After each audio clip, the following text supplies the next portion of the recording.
What's up guys, welcome to another FIFA Ultimate Team video, and today we are looking at player moments Diogo Jota's 89 rated left forward card in celebration of his win of the Epremier League Invitational, which is a nice little thing to do by EA.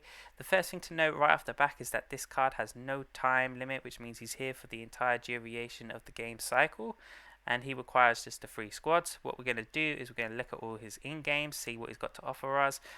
We're then going to see how much it costs to complete the SBC, and then finally talk about the best chem stars to use with this particular player. So let's get into those work rates. He's got high attack, high defense work rates, which is okay, but not the best kind of work rates that you want for a striker. You're looking for like high attack, medium defense, or low defense, but this is still good nonetheless. In terms of his skill moves, fantastic skill moves of 4 stars. Absolutely brilliant weak foot of 5 stars.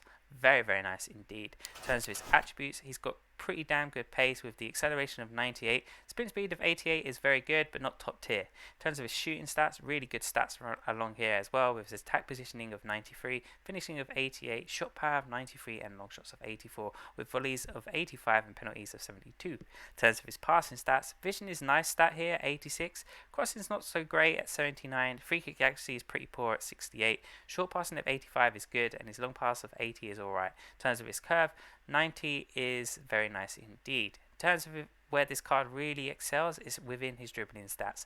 The agility of 97 is fantastic. The balance of 96 is extremely good. His reactions of 90 are very, very nice. The ball control, dribbling, and composure all at 94 are fantastic stats in themselves. In terms of his defensive stats, not really too interested about these because he's not going to be defending much for you within your teams. And physically, his aggression of 96 is a very good stat. Strength of 80 is pretty decent. Stamina of 90 is very, very good as well. Jumping at 74 is not so great, but he's not very good at heading anyway, so it's not a stat to be worried too much about. In terms of his traits, he's got the solid player trait, and he also has the speed dribbler trait for the CPU, which means nothing to us as players. All in all, this card is not too bad at all. It's actually a very good card. It's just a bit of a strange one. Like, he's an exceptional dribbler. He's got pretty good shot power, but doesn't excel at either finishing or long shots. He's not the worst passer, but he's not the best passer.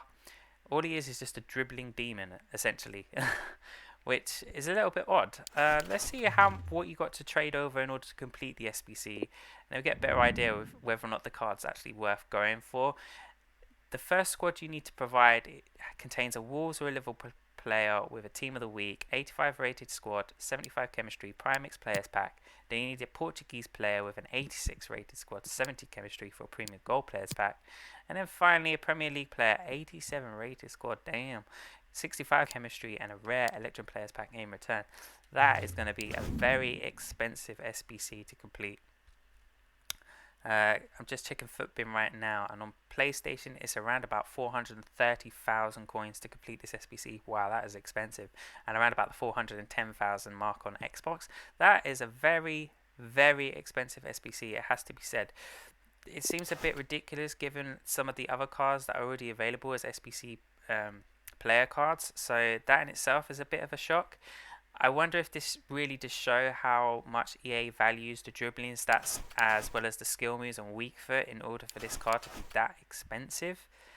It seems a little bit shocking. Personally, I probably wouldn't complete this SBC, but at least it's something you can grind towards over time. It's not something that I would go out and do straight away, but it's something that I would generally just like build up towards in the future. In terms of chem styles, if you do complete this SBC, I think the best chem style in order to make him the best possible forward would probably be a marksman.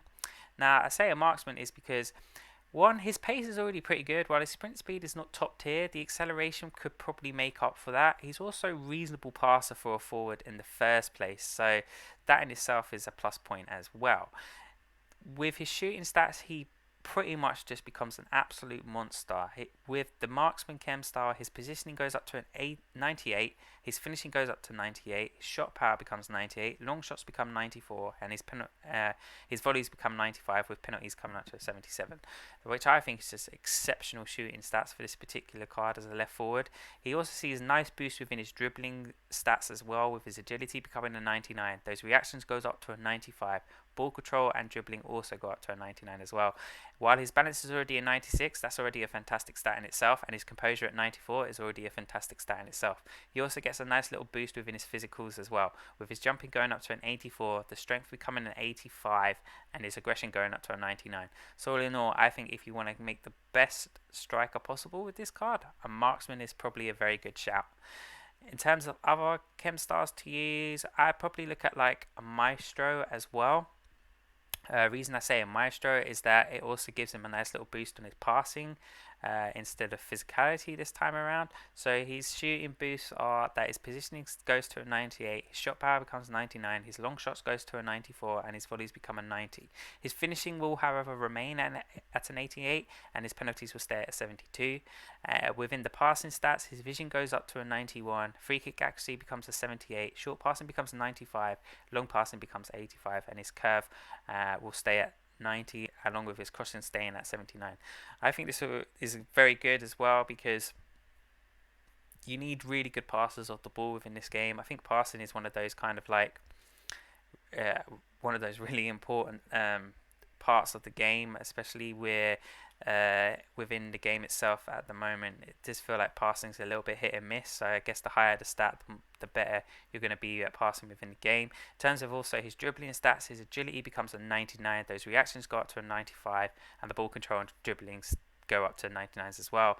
And like I've already stated, the balance and composure both stay at their normal stat, but they're already pretty much fantastic as they are. In terms of another particular chem star, and this is more of to give him that slight little pace boost to make him just insane top tier pace, would probably be an engine. His acceleration goes to a 99, his sprint speed becomes a 93, which I think is quite important. He also gets really good boost across his passing, bringing his vision to a 91, crossing goes up to an 84, free kick accuracy sees a nice little boost going to 78, short passing becomes 90, and his long passing becomes 90, and then also gets some mega boost within his dribbling as well, with agility, balance, ball control and dribbling all going to 99s. His reaction goes to a 95, and his composure is already top tier, staying at a 94. Those are probably the three best chem stars that I would recommend for this particular card. There's probably a lot of other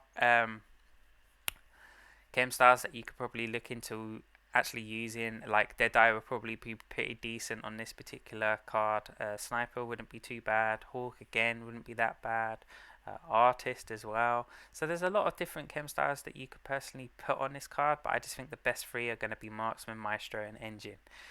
Personally, do I think this SBC is worth doing? It's probably worth doing in the future, but it's not something I would instantly save up my coins to complete right now, just because of the quality of other cards through SBCs that you can attain, or just generally because of where we are right now within the season, with team of the season so far coming out with absolutely jacked cards that you could probably get cheaper than this 400k SBC. Anyway guys, I want to know what you think about this SBC. Leave your comments below, let me know what you think of them, and until next time, please remember to subscribe to my channel, like this video, share this video, and I'll check you guys out. Laters.